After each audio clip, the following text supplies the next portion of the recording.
আমার মালকিনের ছোট মেয়ে রোজ রাতে তেল আর কলা নিয়ে তার ঘরে ঢুকত। কিছুক্ষণ পর সে যখন ঘরের বাইরে বের হতো তখন তার পুরো শরীর ঘামে ভিজা থাকত।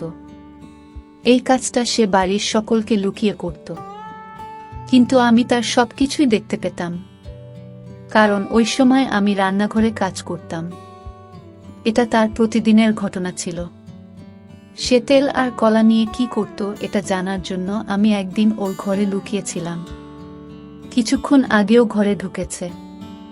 এরপর আমি যা দেখলাম সেটা দেখে আমার পায়ের তলা থেকে মাটি সরে গেল। বন্ধুরা, গল্পটি প্রথম থেকে বলা যাক, তার আগে আপনি যদি আমাদের এই ছোট্ট চ্যানেলটি নতুন দর্শক হয়ে থাকেন তাহলে চ্যানেলটি সাবস্ক্রাইব করে আমাদের সাথে থাকবেন।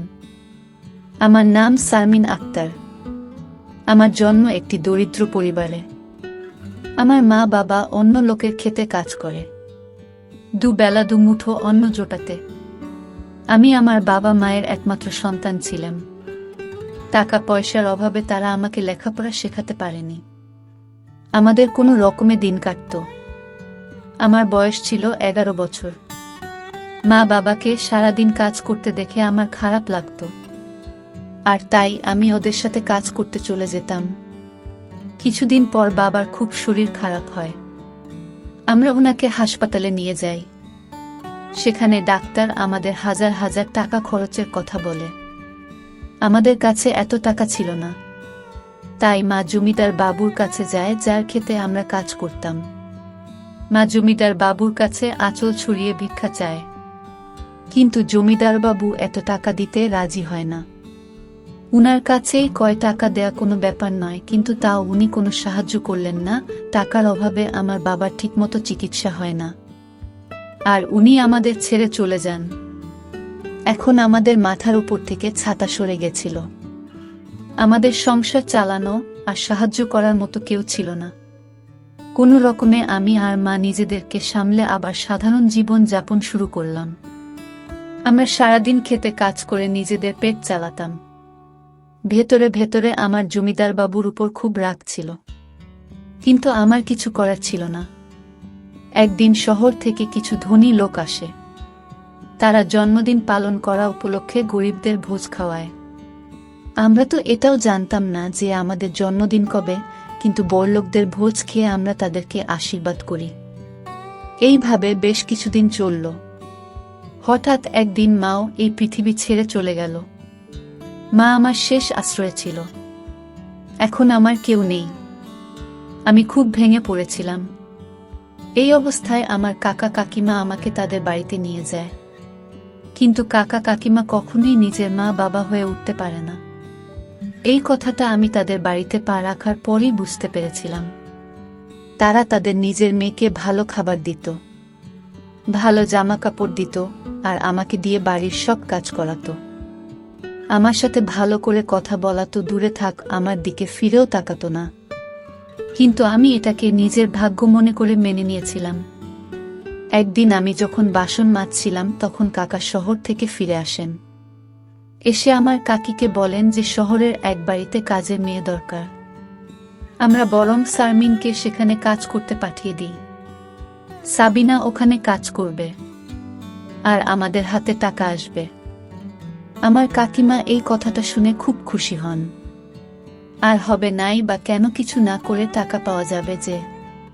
পরের দিন কাকা আমাকে শহরে নিয়ে আসেন, আর এক বড় বাড়িতে নিয়ে যান, যেখানে একজন মহিলা, তার 2 কন্যা সহ মোট 3 জন একসাথে বসেছিল। কাকা ওনাকে সালাম করেন, আর আমার দিকে ইশারা করে বলেন যে আজ থেকে আপনার বাড়ির সব কাজ এই মেয়েটা করবে। আমি ওকে সকালে এখানে দিয়ে যাব, আর বিকেলে ফেরত নিয়ে যাব। সেই ম্যাম সাহেব আমার দিকে তাকিয়ে জিজ্ঞেস করেন যে আমি তার বাড়ির সব কাজ করতে পারবো কিনা। আমি মাথা নাড়ালাম। আমি জানতাম যে এত বড় বাড়ির সব কাজ একা হাতে সামলানো খুব একটা সহজ হবে না, কিন্তু আমার রাজি হওয়া ছাড়া আর কোনো উপায় ছিল না। কাকা কাকিমার ভয়ে আমাকে রাজি হতে হলো। সেই মালকিন আমাকে সব কাজ বুঝিয়ে দিলেন, আর আমি রান্নাঘরে কাজ করতে শুরু করলাম। আমি সারাদিন কাজ করতাম, আর রাতে কাকা আমাকে বাড়ি নিয়ে যেত। বাড়ি গিয়ে শুকনো রুটি খেয়ে গরমের মধ্যে ঘুমিয়ে পড়তাম। পরের দিন সকালে কাকা আমাকে আবার মালকিনের বাড়িতে দিয়ে আসতো। কিছুদিন এইভাবে চলল। একদিন মালকিনের বাড়িতে অনেক অতিথি আসে, আর তাই কাজও অনেক বেড়ে যায়। সেই জন্য মালকিন আমাকে বাড়ি পাঠায় না।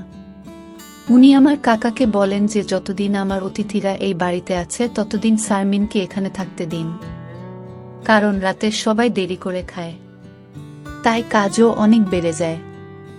কাকা আমাকে না নিয়ে বাড়ি ফিরে গেল। আমি অনেক রাত অবধি কাজ করতাম, আর মালকিন তার বাড়িতে থাকার জন্য আমাকে একটি ঘর দিয়েছিলেন।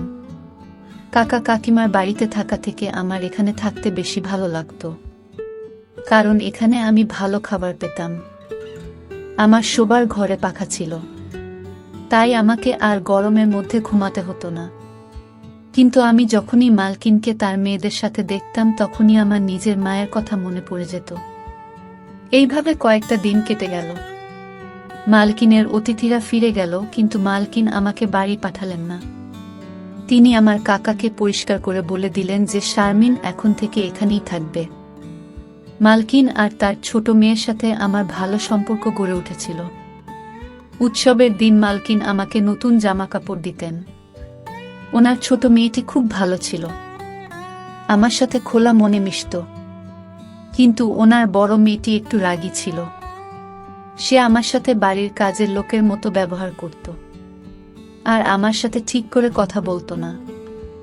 একবার মালকিন আর তার মেয়েদের একটি বিয়ের ফাংশনের জন্য 3 দিন বাড়ির বাইরে থাকতে হয়। যাবার আগে মালকিন আমাকে তার বাড়ির দায়িত্ব দিয়ে যান, বলে যান যে তার বাড়ির খুব ভালো করে দেখাশোনা করতে। আমি অনেক দিন ধরে ওদের দেখাশোনা করছিলাম, তাই ওরা আমাকে বিশ্বাস করত।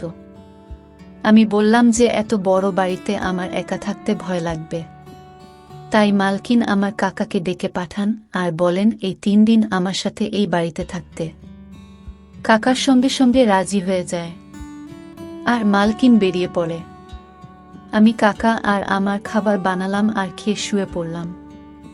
রাত 12টার সময় কাকা ঘুম থেকে উঠে ঘরের দরজা খুলে বাইরে বেরিয়ে গেল। দরজা খোলার আওয়াজে আমার ঘুম ভেঙে যায়। ভাবলাম কাকা হয়তো জল খেতে রান্নাঘরে গেছে। কিন্তু বেশ কিছুক্ষণ পরে যখন উনি ফেরত এলেন না, তখন আমি কাকা কি করছে দেখার জন্য ঘরের বাইরে বেরিয়ে এলাম।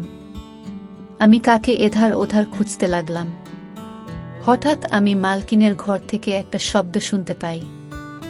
আমি মালকিনের ঘরে উঁকি মেরে দেখি ওখানে আমার কাকা মালকিনে আলমারিতে কিছু একটা খুঁজছে। আমি জিজ্ঞেস করলাম, কি খুঁজছেন কাকা? কাকে একটু ঘাবড়ে গিয়ে বলে, কিছু না, এমনি আমার এটা দেখছিলাম। কত সুন্দর আলমারি। আমি বুঝতে পারলাম কাকা চুরির মতলব করছে। সে তার গ্রামে ছোটখাট চুরি প্রায় করেই থাকত, আর এত বড় বাড়িতে নিজেকে একা পেয়ে সে কি করে লোভ সামলায়। কিন্তু আমি চাই না কাকা এরকম কিছু করুক, কারণ আমি মালকিনের বিশ্বাস ভাঙতে চাই না। তারপর থেকে আমি কাকার উপর সারাক্ষণ নজর রাখতাম। আমি কখনো তাকে একা ছাড়তাম না। রাতে ভালো করে ঘুম হতো না। এইভাবেই 3 দিন কেটে গেল, আর মালকিন আর তার মেয়েরা বাড়ি ফিরে এলো। ওরা ফিরে আসার পর কাকা বাড়ি ফিরে গেল। মালকিন আমার জন্য কিছু জামা কাপড় নিয়ে এসেছিল, যেগুলো পেয়ে আমি খুব খুশি হলাম। একদিন রাতে যখন আমি রান্নাঘরে কাজ করছিলাম, তখন আমি মালকিনের ছোট মেয়েকে তার ঘরে তেল আর কলা নিয়ে যেতে দেখি। সে চুলের মধ্যে লুকিয়ে লুকিয়ে তার ঘরের দিকে গেল, যাতে কেউ তাকে দেখে না ফেলে। আমার জিনিসটা একটু অদ্ভুত লাগলো। আখি দিদি তেল আর কলা নিয়ে কি করবে? মালকিনের স্বামী কিছু বছর আগে মারা গেছিলেন। তারপর থেকে উনি তার 2 মেয়ের সাথে একাই থাকেন। নিজেদের ব্যবসা থাকার জন্য ওনাদের কখনো টাকা পয়সার অভাব হয়নি। আমি আছি, দিদির ব্যাপারটা এড়িয়ে গেলাম। ভাবলাম পড়াশোনা জানে, হয়তো কিছু একটা করছে। তার বন্ধুরা রোজ বাড়িতে আসতো, আর ওরা সবাই মিলে কিছু একটা প্র্যাকটিক্যাল করত। একদিন আমি দিদিকে জিজ্ঞেস করলাম যে আপনারা সব বন্ধু মিলে কি করেন? তো সে বলল যে আমরা বিজ্ঞান নিয়ে পড়াশোনা করি, তাই আমাদের প্র্যাকটিক্যাল করতে হয়। আমি কিছুই বুঝলাম না। আমি তো কোনো দিন স্কুলে যাইনি, তাই পড়াশোনার ব্যাপার আমি কি করে বুঝব? তাই জন্য আমি আখি দিদির তেল আর কলা নিয়ে যাওয়ার ব্যাপারে বেশি মাথা ঘামাতাম না। বাড়ির সকলের খাওয়া হয়ে যাওয়ার পর আমি বাসন মাজতাম আর রান্নাঘরটা পরিষ্কার করতাম। এর মধ্যে দিদি ফ্রিজ থেকে কলা বের করত আর একটি পাত্রে তেল ঢেলে নিজের ঘরে নিয়ে চলে যেত। এখন এটা রোজকার ব্যাপার হয়ে গেছিল। আমার ঘরটা দিদির ঘরের একদম সামনে ছিল। মাঝরাতে দিদির ঘর থেকে বের হতো আর নিজের হাত ধুত। তার গোটা গা ঘামে ভিজে থাকত। মাঝে মাঝে যখন আমার ঘুম আসতো না, তখন আমার এসব চোখে পড়ত। রোজ আমি এসব দেখতে পেতাম না, কারণ যখন সে বাইরে আসতো আমার চোখ লেগে যেত। এখন আর এই জিনিসটা আমার পড়াশোনার বিষয় মনে হচ্ছিল না, মনে হচ্ছিল অন্য কিছু। কারণ দিদি যদি প্র্যাকটিক্যাল জন্য কলা আর তেল নিয়ে যেত, তাহলে লুকিয়ে লুকিয়ে কেন নিয়ে যেত, আর রোজ কেন নিয়ে যেত? সারাদিন আমার মাথায় এটাই ঘুরতো যে দিদি তার ঘরে কি এমন করে। আমি মালকিনের সাথে এই ব্যাপারে কথা বলবো ভাবলাম। একদিন আমি মালকিনের ঘরে গেলাম আর দেখলাম উনি ফোনে কার সাথে কথা বলেছেন। তাই আমি কিছু না বলে ওখান থেকে চলে এলাম। তারপর আমি ভেবে দেখলাম যে মালকিনকে বললেন শুধু শুধু বাড়িতে ঝামেলা হবে, তাই আমি ছেড়ে দিলাম আর এই ব্যাপারটা নিয়ে মাথা ঘামানো বন্ধ করে দিলাম। একদিন আমার রাতে ঘুম আসছিল না। আমার মায়ের কথা খুব মনে পড়ছিল। আমি দেখি আখি দিদি তার ঘর থেকে বের হলো। তার চোখে জল এসে যাচ্ছিল। আমি ঘর থেকে বেরিয়ে এসে দিদিকে জিজ্ঞেস করলাম, আপনি কাঁদছেন কেন? দিদি প্রশ্নটা এড়িয়ে যায় আর বলে, কিছু না, তুমি গিয়ে শুয়ে পড়ো। এই বলে সে তার ঘরে চলে গেল। আমার এই চিন্তায় সারা রাত ঘুম হলো না। ভাবতে লাগলাম যে কি এমন হলো যে সব সময় হাসি খুশি থাকা আখি দিদি এত রাতে কাঁদতে কাঁদতে ঘর থেকে বেরিয়ে এলো। সারাদিন আমার মাথায় একটাই চলতে লাগলো, আখি দিদির তেল আর কলা নিয়ে ঘরে যাওয়া, মাঝ রাতে ঘর থেকে বেরিয়ে এসে হাত ধোয়া, সারা ঘামে ভিজে থাকা, তারপর এক রাতে কাঁদতে কাঁদতে ঘর থেকে বেরিয়ে আসা, আর সবথেকে বড় কথা এসব কাজ লুকিয়ে করা। আমার কোনোটাই স্বাভাবিক মনে হলো না। আমার দিদির উপর সন্দেহ হয়, ও কোনো খারাপ কাজ করছে না তো। পরের দিন দিদি কলেজে চলে যায় আর বড় দিদিও তার কলেজে যায়। তখন আমি মালকিনকে চা দিতে গেলাম আর ভাবলাম যে আখি দিদির ঘরটা একবার খুঁজে দেখি। দুপুরবেলা যখন মালকিন ঘুমিয়ে পড়ে, তখন আমি দিদির ঘরে যাই, কিন্তু ঘরে তো সেরকম কিছুই পেলাম না। সব জিনিস ঠিকভাবে রাখা ছিল। আমি বেরিয়ে এসে ভাবতে লাগলাম যে আসল ঘটনাটা কি। তখনই আখি দিদি আর বড় দিদি কলেজ থেকে ফিরে আসে।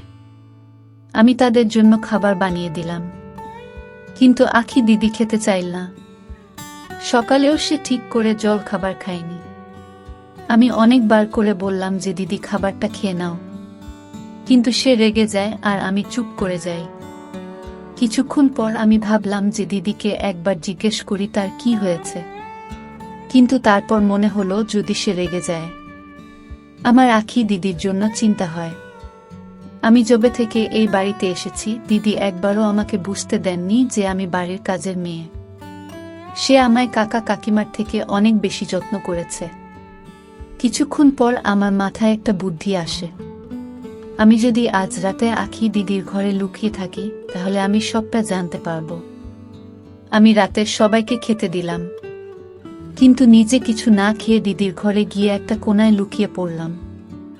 আমি এমন সময়ে তার ঘরে ঢুকলাম যখন সে রান্নাঘরে তেল আর কলা নিতে গিয়েছিল। আমি লুকিয়ে লুকিয়ে দেখলাম যে দিদি তার ঘরে এল আর ঘরের পেছনের দরজাটা খুলে দিল।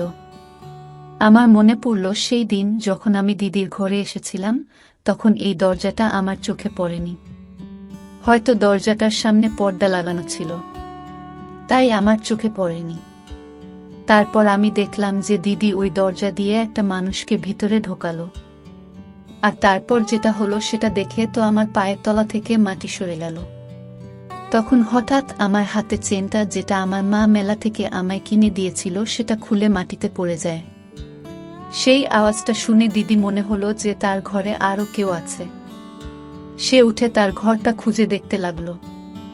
আর তখনই একটা কোনায় সে আমাকে দেখতে পেল।